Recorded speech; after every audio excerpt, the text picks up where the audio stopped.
"Don't come this year," my father said over the phone. "Why?" I asked.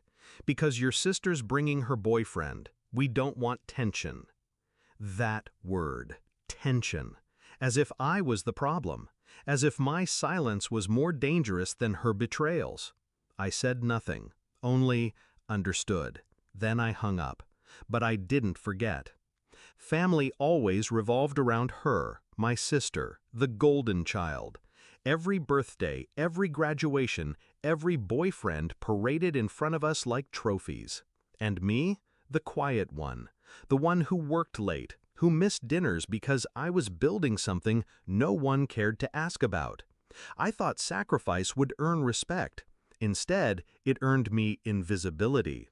When my parents banned me from Thanksgiving for her comfort, it wasn't the first betrayal. It was just the loudest. The truth of who she was came slowly. I noticed how she spoke about me when she thought I wasn't listening. "He's going nowhere," she'd laugh to friends. "So awkward, no drive." My own parents nodded along. They believed her narrative, that I was small, that I'd always be small. But while she was burning through men and money, I was burning through nights, coding, drafting, bleeding hours into something only I believed in.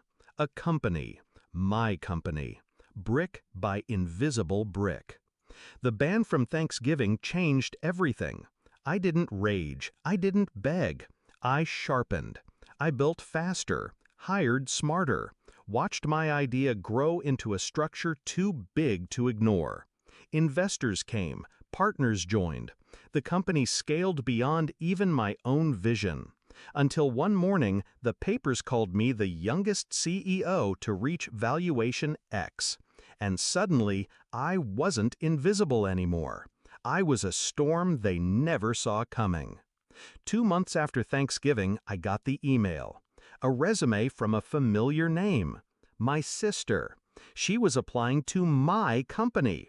She didn't know who ran it, just that the brand was big, the salary bigger. I could have rejected her immediately. But where's the justice in that? No. Justice needed theater. The day of the interview, she walked into the boardroom all confidence and perfume. Smiling, rehearsed, ready to charm whoever sat across from her. And then she saw me. Her smile cracked, froze. The mask slid, but she forced it back. "You?" she whispered. I leaned back in my chair, calm, deliberate. "Welcome. Please, have a seat." Her hands shook. She sat. I asked her questions, basic, polite, but with each one I could see the panic rise. She hadn't prepared for me. She hadn't prepared for the possibility that the brother she dismissed as nothing now held her future in his hands. I didn't need to humiliate her. The silence between us did that for me. And then the door opened. 2 more guests stepped in. My parents. They'd come for a tour of the headquarters, invited by the PR team. No one thought to tell me the timing. But timing is everything. They stopped cold when they saw her sitting across from me, pale and broken. "What's going on?" my father asked. I met his eyes. "She's interviewing for a position at my company." Their silence was the sweetest sound I'd ever heard.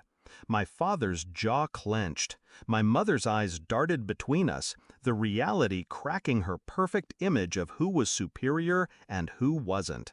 And my sister? She couldn't speak. The confrontation.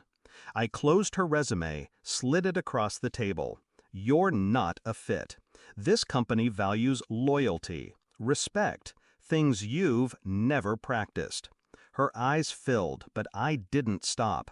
"This family chose to ban me from Thanksgiving so you could have your comfort.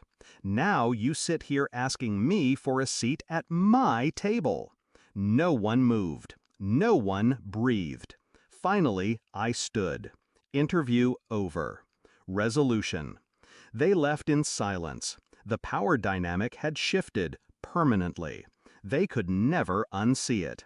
Later, my mother called, voice trembling, asking if we could start over. I let the call ring out. Because revenge isn't always fire. Sometimes it's ice. The slow freeze of distance. The quiet reminder that I no longer needed them, yet they now needed me. Betrayal doesn't just wound, it teaches. They taught me family can ban you when it's convenient. I taught them that silence can build empires. And when the moment came, when the tables finally turned, I didn't shout, I didn't gloat, I simply let them sit in the weight of their own choices. Justice isn't about revenge, it's about balance. And on that day, the balance finally shifted in my favor.